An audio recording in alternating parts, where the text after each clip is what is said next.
መጽሐፍትን በድምጽ ኢዮብ ዮናስ። መጽሐፍትን በድምጽ ኢዮብ ዮናስ። ዩቲዩብ ላይ ኢዮብ ዮናስ ብለው ሰርች ካደረጉ በቀጥታ ያገኙታል። መጽሐፍትን በድምጽ ምን የተዘጋጀ መጽሐፍ አለ ብለው ደግሞ ከጠየቁ ፕሌይሊስት ምርጫው ይሁን። ፕሌይሊስት ላይ ሲገቡ የተለያዩ መጽሐፍትን ሙሉ በፎልደር ያገኟቸዋል። ልብ ይበሉ፣ ኢዮብ ዮናስ ፕሌይሊስት ምርጫው ይሁን። መጽሐፍትን በድምጽ አለመኖር። መኖርም የሚጀመረው አለመኖርን ከመፍራት ነው። በዳዊት ወንድማገኝ ዶክተር 2009።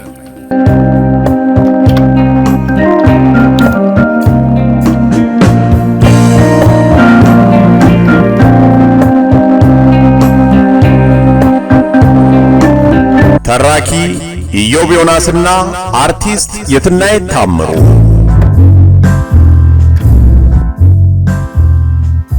ክፍል 8።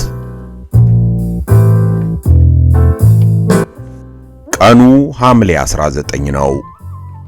ደስታ ከእንቅልፉ እንደነቃ አይኑን ከፊት ለፊት ወደ ተሰቀለው የቀን መቁጠሪያ ወረወረ። ሐምሌ 19 መሆኑን አስተዋለና ፈገግ አለ።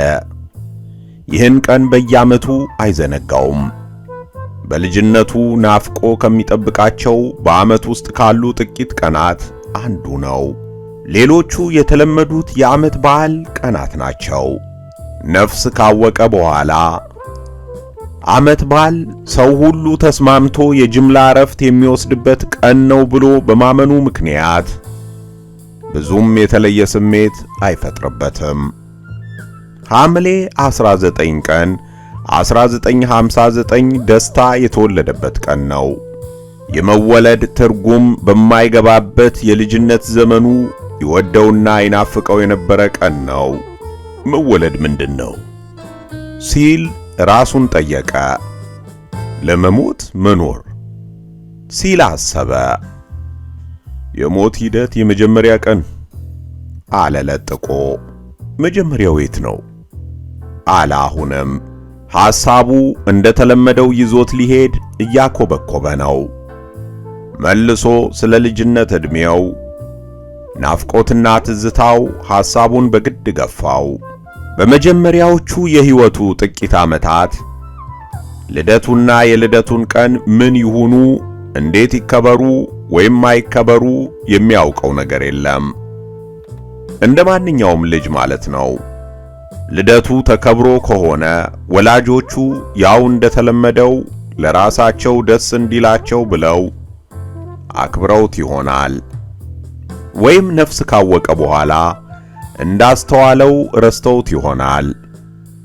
እሱ በተለይ የሚያስታውሰው በግምት የ6ና የ7 ዓመት ልደቱን ነው። ራሱ ወትውቶ ስለሚያስታውሳቸው። ከሁሉም ቀን የማይረሳው ግን የ8ኛ ዓመት ልደት ቀኑን ነው። ሐምሌ 19 ቀን 1967 ዓመተ ምህረት። በዚያን የልደት ቀን እንደ ወትሮው በበጎና ደስ በሚል ስሜት ነበር የነቃው። እንኳንም ተወለድኩ ብሎ ደስ ብሎት ከመኝታው ተነስቶ አባቱ ወደ ተቀመጡበት በረንዳ በቀጥታ ሄደ። አባቱ አይናቸው ፍዝዝ ብሎ አተኩረው መሬት ያያሉ። ደስታ በዚያን ዕድሜው መፍዘዝና ማተኮር በአንድ ላይ በምን ሁኔታና አጋጣሚ እንደሚከሰቱ አያውቅም። አባባ ልደቴ ነው ዛሬ አለ አባቱን ለማስታወስ። መልስ የለም። ትንሹ ደስታ ወደ አባቱ ተጠግቶ ትከሻቸውን ገፋ በማድረግ አባባ ልደቴ ነው እኮ አለ። አሁንም አልመለሱለትም። ደስታ ግራ ገብቶት አባባ አልሰማኝም አለና ትከሻቸውን ጫን ብሎ ገፋ አደረጋቸው። ከጥቂት ወራት ወዲህ አባቱ እንዲህ በሐሳብ እየነጎዱ ድንገት መባነን መጀመራቸውን በልጅ አእምሮው መዝግቧል። አሁን ግን ከዚያም ባሰበት። አባባ ብሎ አሁንም በእጁ ገፋ ሲያደርጋቸው አባቱ ከመቀመጫቸው በስተግራ ወደ መሬት ተንሸራተቱ። ደስታ በዚህ ጊዜ እማማ እያለ እናቱን ፍለጋ ወደ ጓዳ በሩጫ ተፈተለከ። ሰው ሲደነግጥ፣ ሲጨንቀው፣ ሲከፋውና ግር ሲለው ወደ እናቱ ነው የሚሮጠው። እናት የማትችለው የሌለ ስለሚመስል ወይም የምትችለው ማለቂያ ስለሌለው። ከዚያን ጊዜ ወዲህ ደስታ የአባቱን ድምፅ ሳይሰማ በቤቱ ውስጥ በተረጋጋ ስሜት ሲንጎራደዱ ሳያይ 2 ዓመታት አልፈው በተኙበት አልጋ ላይ እስከ መጨረሻው አንቀላፉ። የሆነው ሁሉ የገባው ቆይቶ ነው።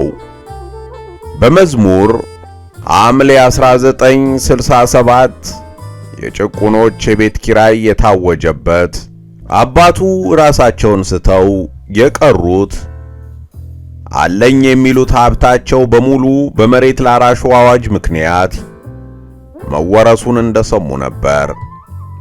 በጭንቅላታቸው ውስጥ የፈሰሰው ደም አንደበታቸውን ዘግቶ አካላቸውን ቆልፎ በአልጋ ቁራኝነት አቆይቶ የገደላቸው። ደስታ የአባቱን ሞት ለመቀበልና ለመረዳት ዓመታት ፈጅተውበታል። ምናልባትም ሐኪም እንዲሆን ከገፉት የማያውቃቸው ምክንያቶች አንዱ ይሄው የአባቱ ሕመም ተከትሎ ሕመሙንም አባቱንም ለመረዳት በጭንቅላቱ ውስጥ የተጫረው ጥያቄ ሊሆን ይችላል። ደስታ አባቱ ከሞቱ በኋላ በትንሹም ቢሆን በአባት የማይገናኝ ወንድሙ መኮንን አባቱን ተክቶ ቢያግዘውም የአባቱ ሞት ሁልጊዜም ይቆረቁረዋል። ከሐሳቡ እንደተመለሰ መልሶ ራሱን ሞት ምንድነው ብሎ ጠየቀ። ይህን ባሰበበት ቅጽበት በጥያቄዎቹ የመገረም ፈገግታ ፈገግ አለ። ዛሬ በጠዋቱ መወለድና መሞት ምንድነው ብሎ ማሰብ ምን ይሉታል አለ አሁንም ለራሱ። ደስታ ይህችን የራሱን ዓለም ይወዳታል። ጥሩ መሸሸጊያ ናትም ብሎ ያስባል። በራሱ ሐሳብ ውስጥ ወደ ውስጥ ዓለሙ ባይዘልቅ ኖሮ ነባራዊው ሕይወት ምን ያህል ሊያሰለቸው እንደሚችል ሲያስብ ወዲያው አፈግፍጎ ወደ ራሱ ዓለም ይሸሸጋል። ሆን ብሎ ሐሳቡን ወደዚያ ይገፋል። ያም ያረጋጋዋል። በራስ ዓለም ውስጥ የማይሆን የለም። የማይንዱት ተራራ፣ የማይገድቡት ወንዝ፣ የማይረቱት ባላጋራና ፍቅር፣ የማትለገስ ፍቅረኛ የሉም። ያሻውን አስቦ ያሻውን አድርጎ ይመለሳል። ሲመለስ ያየው ካልጣመው ተመልሶ ወደ ዓለሙ ይገባል። ይህች ዓለም ታዲያ የሁሉም ናት። ደስታ ሆን ብሎ አስቦ ይጓዝባታል። ሌላውም እንዲሁ ሆን ብሎ አሊያም ሳያውቀው ይገባባታል። ከዚህ በተረፈ የእውነት በሚመስለው ሕይወቱ ሰው እንደ እንግዳ ነው። ተጠንቅቆና ጋባዡን አክብሮ ለማለፍ ይጥራል። አልሆን ሲልና ካልፈራ ይጣላል። ከፈራ እጅ ይሰጣል። በዚህም ወይ አዛዥ አሊያም ታዛዥ ሆኖ ይኖራል። በውስጡ ግን ያው ነው። የራሱ አዛዥም ታዛዥም ሆኖ አንዳንድ ጊዜ የሐሳቡ ጌታ፣ ሌላ ጊዜም የሐሳቡ ሎሌ ሆኖ ይኖራል። ሕይወት ከዚህ የተረፈ ብዙ ቁብ የላትም። ደስታ መሞት ምንድነው ብሎ በልደቱ ቀን በሐሳብ በተመሰጠበት ሰዓት ትላንት ደናደር ለማለት መታ ያተከነችው ነርስ ነግቶባት ተመልሳለች። ክፍሉን ከፍታ ገብታ ስትቆም ደስታ አላስተዋላትም። እሷም ይህንኑ ተረድታ ብላ ጉሮሮዋን በማጽዳት አለው መጥቻለሁ፣ ኧረ ንቃ የመሳሰሉ መልእክቶችን በአንድ ጊዜ አስተላለፈች። ደስታ ከሐሳቡ እንደመባነን ብሎ ምን አለ አባቴ ያን ቀን እንዲህ በባነነ ኑሮ ሲል አሰበ። ያ ቀን ይቆጨዋል። ለምን እንደሆነ ብዙም ግልጽ አይሆንለትም። መወለዴን ሳላስታውሰው ስለሞተ ይሆን ብሎ በራሱ ጥያቄ የምጸት ፈገግ አለ። ነርሷ ፈገግታውን በአጸፋ መለሰች። ወይስ በመጨረሻ ማለት የፈለገውን ሳይናገር ስለቀረ? አባቱ ሕመማቸው ወዲያው አንደበታቸውን ስለዘጋው ሳይናገሩ በዚያው ነው የቀሩት። መናገር እየቻሉ በዝምታ ኖሮ ድንገት የመናገር አቅም ቢጠፋ ያለመናገር ጸጸቱ መቼም አይጣል ነው አለ ደስታ በመቆዘም። ነርሷ ደህና አደርክ አለችው። ጭንቅላቱን በመወዝወዝ መልስ ሰጣት። ጭንቅላቱን ስለ አባቱ ሞት እያሰበ ሲወዘውዝ ከግራ ወደ ቀኝ ስለነበር ነርሷ ውይ አሞክ አደርክ ማለት ነው አለች። እንደ ልማዷ አሞህ የሚለውን ቃል አሞክ በሚል ተክታ።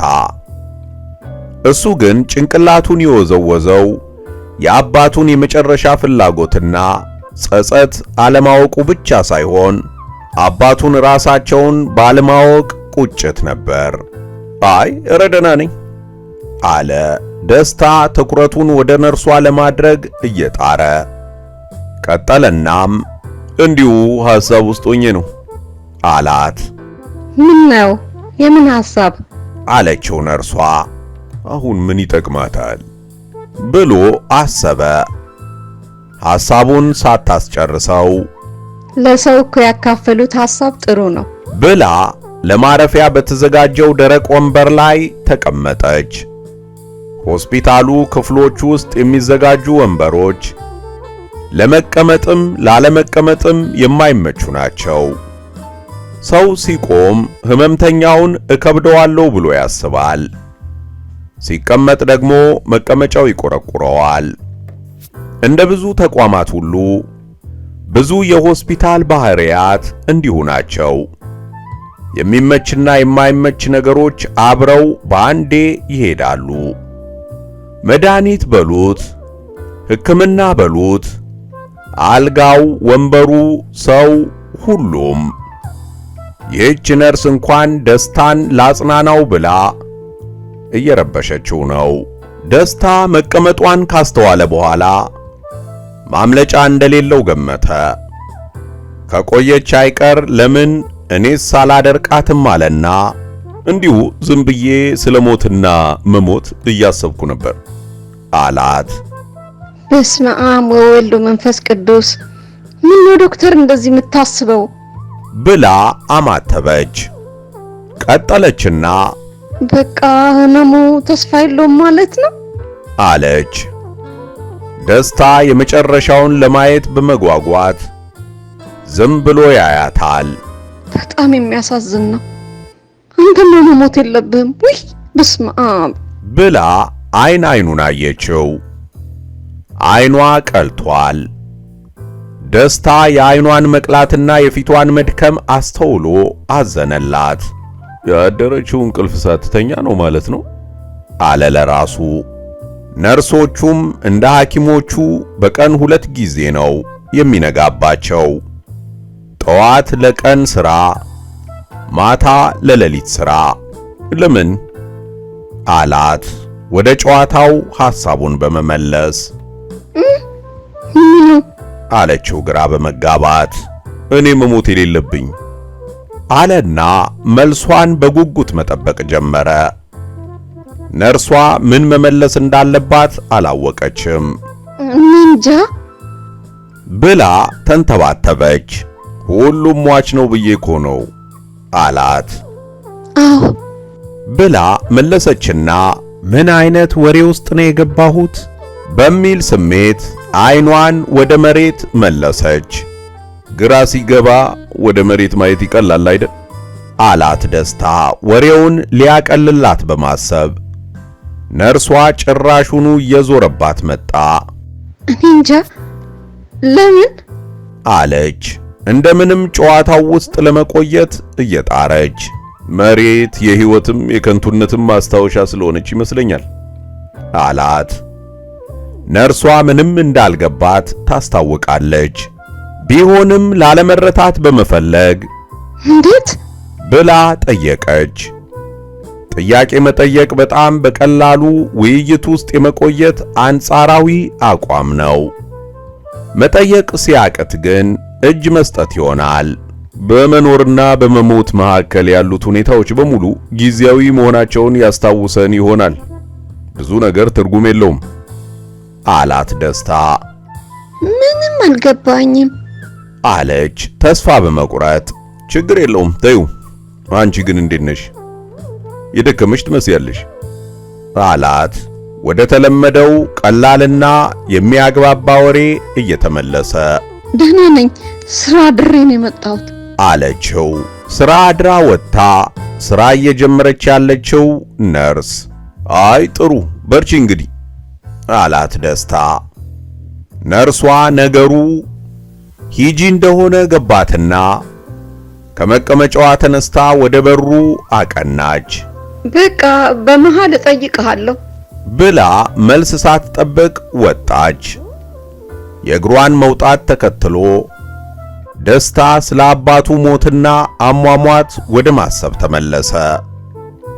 እናቱን በሞት ያጣው ነፍስ ካወቀ በኋላ በመሆኑ የአባቱን ያህል አይቆጨውም። የአባቱ ግን ያንገበግበዋል። ልጅ በወላጁ ሞት ቢያዝንም አብዝቶ መንገብገብ እምብዛም የተለመደ አይደለም። ሳላውቀው መቅረቴ ይሆን የሚያንገበግበኝ? አለ ደስታ ጮክ ብሎ። የልጅ ሞት ለወላጅ የጠለቀ ሐዘን ይፈጥራል። የወላጅ ሞት ደግሞ ለልጅ ጥብቅ ፍርሃትን። ወላጅ ሲሞት ልጆች በእነሱና በሞት መሃል ያለው ክፍተት ጠባብ መሆኑን ይረዱታል። የወላጅን ከለላነት ሲያጡ በእነሱና በሞት መሃል ምንም እንደሌለ ይገባቸዋል ከጊዜ በቀር ብሎ ለራሱ ደመደመ። ጥቂት ቆይቶ የመኝታ ክፍሉ በር ተከፈተና ሌሎች ሁለት ነርሶች ገብተው ቁልጭ ቁልጭ እያሉ ያዩት ጀመር። ፍርሃትና ሐዘን እንዲሁም ግራ መጋባት አንድ ላይ ተደማምረው የሁለቱንም አንደበት ለጉመውታል። ደስታ እነሱ ያተኮሩበትን ያህል አተኩሮ አያቸው። የሆነ መጥፎ ዜና ሊነግሩት ፈልገው የፈሩ ነው የሚመስሉት። ዶክተር ደህና ነህ? አለች አንደኛዋ ፈራ ተባያለች። አዎ ደህና ነህ? አለች ሌላኛዋ በመከተል። ጎሽ ምን እንደሚባል እንኳን አስታወሽኝ በሚል መልክ በልቧ ጓደኛዋን እያመሰገነች ደህና ነኝ፣ ምን ነው ችግር አለ እንዴ? አላቸው። ደስታ ብዙም የሚሉትን ለመስማት የመፈለግ ስሜት ግን የለውም። አይ ምንም የለም እንጠይቅህ ብለን ነው፣ አይዞሽ ብለው ሁለቱም ተመልሰው ሄዱ። ደስታ ፊቱን በስተግራ ወደ ግድግዳው መልሶ ጀርባውን ለበሩ ሰጥቶ ተኛ። ይህ በምልክት ቋንቋ አትግቡብኝ እንደማለት ሊሆን ይችላል። አንዳንድ ጊዜ ከሰውም ከግድግዳም ጋር መተያየት ተመሳሳይ የሚሆንበት ወቅት አለ። አሁንም በሩ ተከፈተ። ሆን ብሎ ወደ ግድግዳው እንደዞረ ለመቆየት ወሰነ። ማንም ቢሆን ተመሳሳይ በእንደምነህ ጀምሮ ባይዞህ ከሚያልቅ የዘለለ ጨዋታ ይዞለት እንደማይመጣ ታውቆታል። ወይ ተኝቷል መሰለኝ። አይ አሁን እነ ሲስተርን ሲያወራ ነበር፣ ግን እኮ ምንም አይንቀሳቀስም። እረ እየተነፈሰ ነው እያሉ የመጡት ሰዎች ማንሾካሾካቸውን ቀጠሉ። ሰዎቹ የሆስፒታሉ ጽዳት ሰራተኞች ናቸው። ምስኪን ኮርመታለ አሉ በዕድሜ ገፋ ያሉት ሴት። ያሳዝናል። በቃ እንግዲህ እግዚአብሔር ይማረው እንጂ ሌላ ምን ይባላል? ቀጠለች ልጅ እግሯ ሴት። እንዲሁ ቢያመን እኮ ጸበል ምናምን ቢሞክር ጥሩ ነበር። ዶክተሮቹ ሻይሉም አሉ አሮጊቷ ሴት። ግን እኮ በሕክምና መፍትሄ ከሌለው ምን አማራጭ አለው? አለች ሌላዋ። ይህን እያወሩ በሩን ከበስተኋላቸው በዝግታ ዘግተው ወጡ። ደስታ መውጣታቸውን እንዳወቀ ኡፍ ብሎ ተነፈሰ። የሆነው ገብቶታል። የመጀመሪያዋ ነርስ ስለሞት ስላወራት ብቻ ወጥታ ደስታ መሞቱ ነው ብላ ሳታወራ አልቀረችም። የሰሙት ሰዎች ደግሞ እንደተለመደው የሰሙትን አመኑ። ደስታ በዚህ ሐሳብ ውስጥ እያለ ራሱን በሐዘን ይሁን በአግርሞት ባለየ ሁኔታ ወዘወዘ። ሰው የሰማውን ሁሉ እውነት ነው ብሎ የውሸት የሚኖርባት ሀገር አለ ለራሱ። አገሬ ደግሞ ምን ታድርገኝ? ቀጠለ። ከላይ እታች ውሸትና ወሬ ብቻ ብሎ ተማረረ። ውሸት ተቋማዊ ሥርዓትና ባህል ሆኗል ብሎ ከወሰነ ቆይቷል። ምንም አይነት ጉዳይ እውነተኛነቱ ሳይሆን መለመዱ ብቻ ነው ቋሚነትን የሚያሰጠው። ደስታ እሱ ራሱ የውሸት ተኝቶ እያስመሰለ እንደነበር ታወሰውና ፈገግ አለ። የሚቀለው ውሸትና ማስመሰል ሲሆንስ ይሞታል እንዴ? አለ። ሰው ፈዟል፣ አይጠይቅም። ሀገር እያደገ ነው ሲባል ጥሩ ነው ይላል። የሀገርና የሱ እድገት ተያያዥነት ይኑራቸው አይኑራቸው የሚያውቀው ነገር የለም። ግፋ ቢል አገር ካደገች እኔ ታዲያ ለምን ይርበኛል ሲል ነው የሚጠይቀው። እሱማ እድገቱ ያመጣው ነው ሲባል አሃ ብሎ ራሱን ይነቀንቃል። ይህን እያሰበ በሩ በድጋሚ ተከፈተና ወጣቱ የደስታ ሐኪም ገባ። ደስታ ጀርባውን ወደ ግድግዳ ማዞር ሳይችል ሐኪሙ ስለገባበት ተናደደ። ዶክተር እንደምናደርግ አለ ወጣቱ ሐኪም። ቢያንስ ከደስታ በዕድሜ 20 ዓመታትን ያንሳል። ጀማሪ በመሆኑ ለሥራ ያለው ጉጉት ግራ የተጋባ ነው። ገና ለምን መስራት እንዳለበት አልገባውም። አንዳንዴ በጣም አዋቂ የሆነ ይመስለውና ወር መጨረሻ ላይ ደሞዙን ሲቆጥር የአዋቂነት ስሜቱ ድራሹ ጠፍቶ በቅጽበት የትንሽነት ስሜት ይወረዋል። በሌላ ጊዜ እንደ ደስታ ያሉ ከሱ በዕድሜም በሙያም ማዕረግም ከፍ ያሉ ሐኪሞችን ሲያይ ደግሞ ትንሽ ልቡ አንድ ቀን እንደዚህ ሆናለሁ በሚል ትልቅ ተስፋ ሞልታ ልታብጥ ትጀምራለች።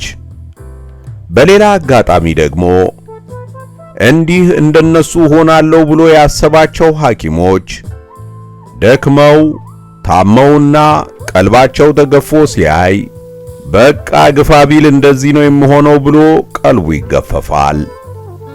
ለወጣቱ ሐኪም ሐኪምነቱ እንጂ ሰውነቱ ትዝ አይለውም። ሌሎቹንም ሲያይ ሐኪምነታቸው እንጂ ሰው መሆናቸው አይታወሰውም። የእውቀት ደረጃውን በደሞዙ ብዛትና ማነስ መለካቱ አይገርመውም።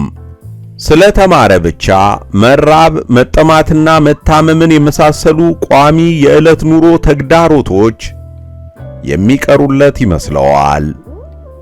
ይህ ምናልባት በሐኪምነቱ ብቻ ሳይሆን በወጣትነቱም ጭምር የሚከሰት ስሜት ሳይሆን አይቀርም።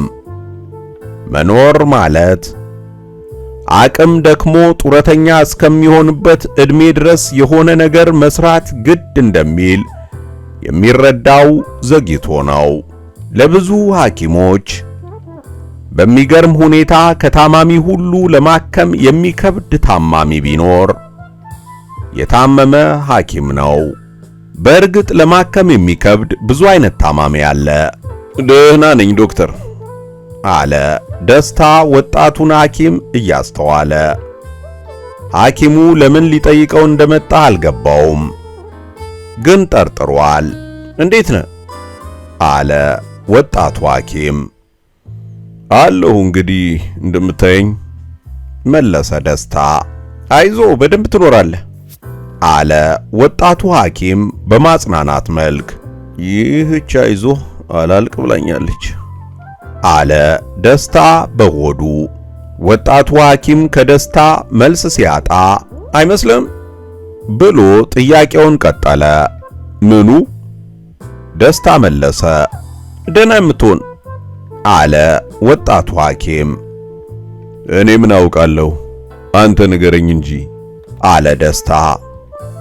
የወጣቱ ሐኪም ግራ መጋባት ከምን የመነጨ እንደሆነ ጠንቅቆ ያውቃል። ያው አንተም ታውቀዋለህ ብዬ እኮ ነው አለ ሐኪሙ በፍጹም እርግጠኝነት። ምኑን? መልሶ ጠየቀ ደስታ። በሽታውን መለሰ ሐኪሙ። በምን አውቃለሁ? ደስታ ውስጡ እየነቃ መጥቷል። ያው ሐኪም ነህ ለአንተ አይነገርም ብዬ ነው አለ ወጣቱ ልጅ አሁንም በፍጹም እርግጠኝነት። ሌላው የወጣት ሐኪሞች መገለጫ ፍጹም የሆነ እርግጠኝነት ነው። የሚያውቁትን ጉዳይ ፈጽመው አይጠረጥሩትም። ሐኪም ብሆን ህመሜን እንጂ በሽታዬን በምን አውቃለሁ ሲል ጠየቀ ደስታ። ወጣቱ ሐኪም መሬት ማየት ጀመረ። ወለሉ ላይ የተነጠፈው ሴራሚክ ውስጥ ያለው የፊቱ ምስል መልሶ አፈጠጠበት። ምን እኔ ላይ ታፈጣለህ አትመልስም የተጠየቅከውን የሚለው መሰለው።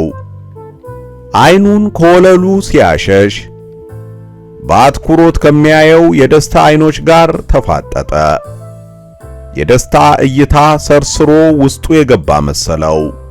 የደስታ እይታ ሰርስሮ የሚገባ ቢመስልም እንኳን በደስታ አይን ውስጥ የትዝብት ሳይሆን የሐዘን ድባብ በማስተዋሉ ትንሽ ተረጋጋ።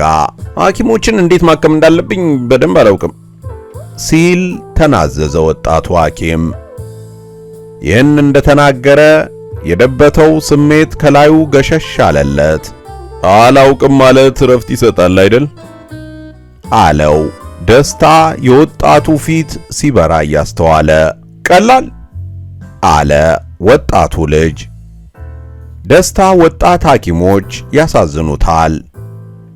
ብዙዎቹ ሐኪሞች ልጅነታቸውን የተነጠቁ ናቸው ብሎ ያምናል።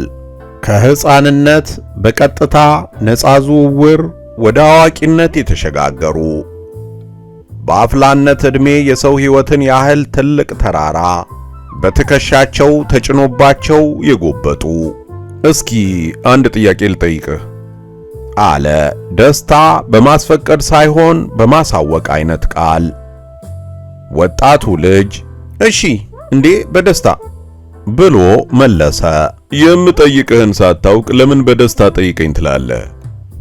አለ ደስታ ሊጠይቀው ያሰበውን ጥያቄ ወደ ኋላ በማቆየት። ልጁ ግራ በተጋባ ሁኔታ ደስታን አየው። የሚመልሰው ግን አልነበረውም። ደስታ ደግሞ በባህሪው በተለምዶ የሚመለሱ መልሶችን ተቀብሎ ማለፍ ይከነክነዋል። ሰው ከሌሎች ፍጥረታት የሚለየው የማስተዋል ባለቤት በመሆኑ ከሆነ ንግግሩና ምላሹ ሁሉ ከልምድ የራቀና የጠራ መሆን አለበት ብሎ ይከራከራል። የጠየቅኩህ ጥያቄ ግር አለህ እንዴ? አለ ደስታ። የቱ? አለ ወጣቱ ልጅ ግራ ከመጋባቱ የተነሳ ደስታ ከአንድ በላይ ጥያቄ የጠየቀው መስሎታል። ደስታ ፈገግ ብሎ ጥያቄውን አስታወሰው። የምጠይቅህን ሳታውቅ ለምን በደስታ ጠይቀኝ ትላለህ?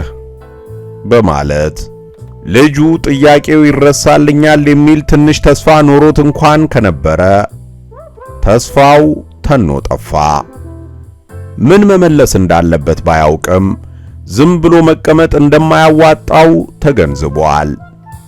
በሌላ ልቡ ደግሞ ይህችን መመለስ እንዴት ያቅተኛል እያለ ራሱን ይወቅሳል።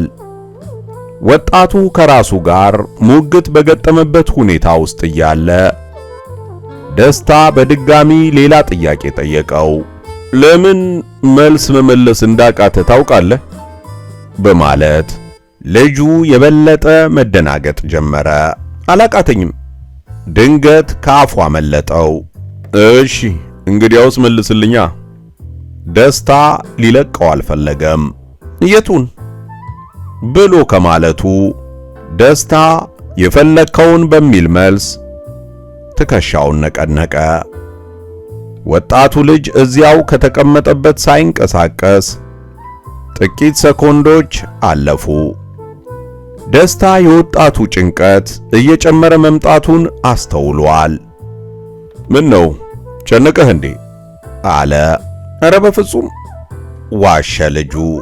በሆዱ እነዚያን ዶክተር ደስታ እሞታለሁ ብሎ ፈርቷል ብለው የላኩትን ነርሶች እየረገመ ነበር። ለምን ትዋሻለህ? ቀጠለ ደስታ። አለ ወጣቱ ልጅ። ለምን ትዋሻለህ? ቀላል ጥያቄ ጠየቅኩ፣ መመለስ አልቻልክም። ደግሜ ጠየቅኩ፣ ግራ ተጋባ። አሁን እዚህ ምን ልታደርግ እንደመጣ እንኳን እርግጠኛ መሆን አልቻልክም። የጠየቅኩ ጥያቄዎችና አጠያየቄ ግር ስላለህ መሄድም መወያየትም ምርጫ ሊሆኑልህ አልቻሉም። እስኪ ራስህን ተመልከተው። አቀማመጥህ ወንበሩ ላይ የቆምክ ነው የሚመስለው። ጀርባህ ከወንበሩ ድጋፍ ምን ያህል እንደራቀ አስተውለሃል? ሁለቱ እጆችህ የወንበሩን መደገፊያ የሙጥኝ ብለው ይዘውታል። በወንበሩ ስር ሾልከህ እንዳትወድቅ የፈራህ ነው የምትመስለው። ድንገት ሌላ ሰው አሁን ቢገባ ሰባራ ወንበር ላይ የተቀመጥክ ነው የሚመስለው። ልብህ ምን ያህል እየመታ እንደሆነ አንተ ታውቃለህ። እዚህ የሚቀዘቅዝ ክፍል ውስጥ ሆነ ከግንባርህ ላይ ላብ ችፍ ብሏል። ይህ ሁሉ ባለበት ሁኔታ ውስጥ ምቾት እንዳልተሰማህ ይነግረኛል። አንተ ደግሞ ደህና ነኝ ብለህ ትዋሻለህ ብሎ ወረደበት። ወጣቱ ሐኪም ይቅርታ ዶክተር፣ አንድ ስራ አለችኝ፣ ሄጄ ልስራና እመለሳለሁ ብሎ ከመቀመጫው ተነሳ። ደስታ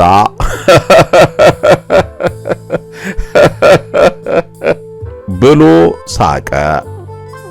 ወጣቱ ልጅ ምን ነው አለ። አሁን መናደድ ጀምሯል። ልክ ከበሩ ስትወጣ የምትሮጠው ሩጫ ታየኝና ነው የሳኩት አለ ደስታ በማሾፍ። ወጣቱ ሐኪም ዶክተር እየቀለድክብኝ እኮ ነው አለ በቁጣ። እኔ እኮ አክብሬህ ነው እንጂ ብሎ ሊቀጥል ሲል ለምን ብሎ ደስታ አቋረጠው። ለምን ታከብረኛለህ እንዴ? ቁጣው ወደ አግርሞት ተመለሰ። ደግሞስ አክብሮትህን በቁጣ ነው እንደምትገልጽልኝ? ቀጠለ ደስታ። ኧረ እኔ ወጣቱ ልጅ የሚያደርገውም ሆነ የሚለው ጠፋው። እሺ ይቅርታ ልሂድ። እኔን አስፈቅደህ ነው እንደምትሄደው? ደስታ አመረረ። ኧረ አይደለም እንዲሁ ማለቴ ነው። ልጁ አፉ ላይ እንደመጣለት መለሰ። በስሜት ውስጥ ስንሆን አብዛኛውን ጊዜ ማሰብ ያቅተናል። ስሜት ምላስን ከአእምሮ ይገነጥለዋል፣ አካልንም ከማንነት ያፋታል። የምናደርገውና የምንለው ይምታታል። ይሄ እኮ ነው ጥያቄ አለ ደስታ በተረጋጋ ሁኔታ። ምኑ አለ ልጁ። ቅድም ጥያቄውን ሳታውቅ ለምን በደስታ ጠይቀኝ ትላለህ አልኩ። እሺ አሁን ደግሞ እንዲሁ ማለቴ ነው አልክ። እሺ ምን ማለት ነው? እኔ እንጃ። እርፍ አለ ልጁ። ጥሩ ለምን ይመስላል? ጠየቀ ደስታ። አሁን ንግግራቸው መስመር እየያዘ እየመጣ ነው። ያው ለምዶብኝ ነዋ መለሰ ልጁ። ለምን ለመደብህ? ጠየቀ ደስታ። ሰው በልማዱ የሚኖር ፍጥረት ነው ሲባል አንብቤያለሁ አለ ወጣቱ ኮራ ብሎ። አንተስ ምን ይመስላል? አለ ደስታ። ምኑ? ልጁ መለሰ። አንተ በልማድ የምኖር ፍጥረት ነኝ ብለህ ታምናለህ? ብሎ ጠየቀው። የደስታ አካሄድ ገና አሁን ተገለጸለት። እንደዚያ አስቤ አላውቅም ሲል መለሰ። ጥያቄው ጭራሽ አስበህ ታውቃለህ ወይ ነው አለ ደስታ። እንዴት? አለ ልጁ። አሁንስ አበዛው ይህ ሰውዬ። ብሎ አስበህ አታውቅም ይለኛል እያለ በሆዱ ሰው በልማድ የሚኖር ፍጥረት ነው የሚል አንብቤ ያለው ስትል በሙሉ እርግጠኝነትና ኩራት ነበር አለ ደስታ። አዎ መለሰ ወጣቱ። እርግጠኛነቱ በአባባሉ እውነትነት ላይ ነው ወይስ አንብበኸው እንደምታውቅ ማለቴ ነው? ቀጠለ ደስታ። እሱን አስቤው አላውቅም መለሰ ወጣቱ። የተጻፈ ሁሉ እውነት የሚመስለው እድሜ ላይ ነው ያለው። ስለዚህ ስታስበው አንተ በልምድ ብቻ የምትኖር ፍጥረት ነህ አለ ደስታ። አይመስለኝም መለሰ ወጣቱ ብዙም እርግጠኝነት ሳይታይበት። እኔም አይመስለኝም አለ ደስታ። በመቀጠልም አለመምሰል ብቻ ሳይሆን መሆንም የለበትም ብዬ አምናለሁ አለ በማስረገጥ።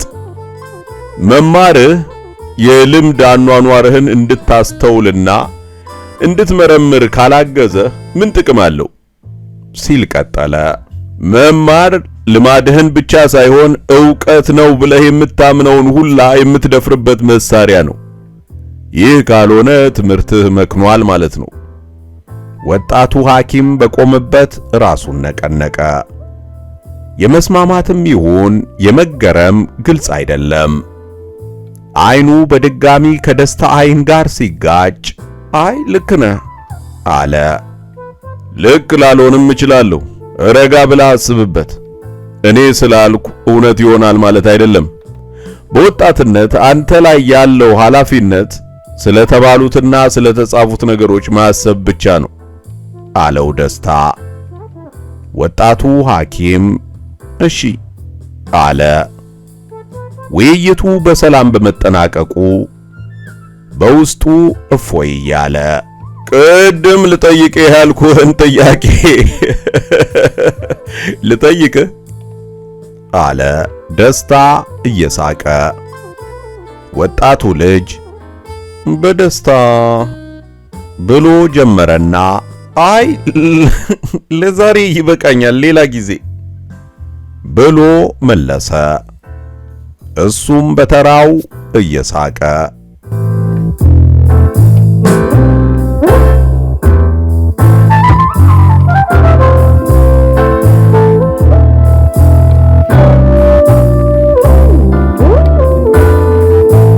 አለመኖር መኖርም የሚጀምረው አለመኖርን ከመፍራት ነው።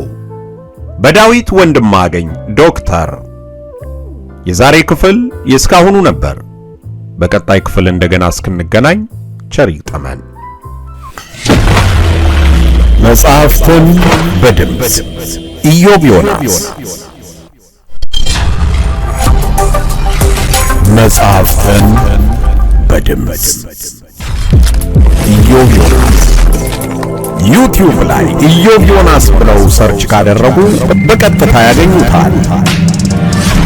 መጽሐፍትን በድምጽ ምን የተዘጋጀ መጽሐፍ አለ ብለው ደግሞ ከጠየቁ ፕሌይሊስት ምርጫው ይሁን። ፕሌይሊስት ላይ ሲገቡ የተለያዩ መጽሐፍትን ሙሉ በፎልደር ያገኟቸዋል። ልብ ይበሉ፣ ኢዮብ ዮናስ ፕሌይሊስት ምርጫው ይሁን። መጽሐፍትን በድምጽ